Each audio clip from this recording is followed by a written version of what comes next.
یہ فیضان نبوت تھا کہ مکتب کی کرامت تھی، سکھائی کس نے اسماعیل کو آداب فرزندی۔ اولاد کی تربیت جو ایک ماں باپ کی اہم اور بنیادی ذمہ داری ہے۔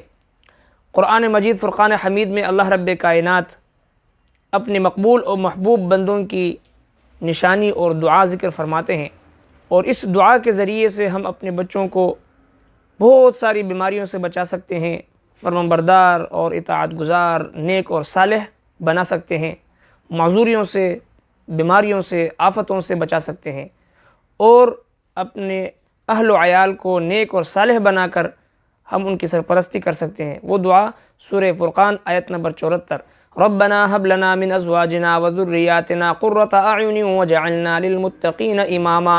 اس دعا کو تمام نمازوں میں سلام پھیرنے سے پہلے اگر ایک مرتبہ ہم پڑھنے کا اہتمام کریں تو اس دعا کی برکت سے ان تمام فوائد کو ہم حاصل کر سکتے ہیں جو میں نے آپ کی خدمت میں عرض کی۔ کوشش کریں ہمیشہ سلام پھیرنے سے پہلے دوسرے دعاؤں کے ساتھ اس دعا کا بھی اہتمام کریں۔ جزاکم اللہ، السلام علیکم۔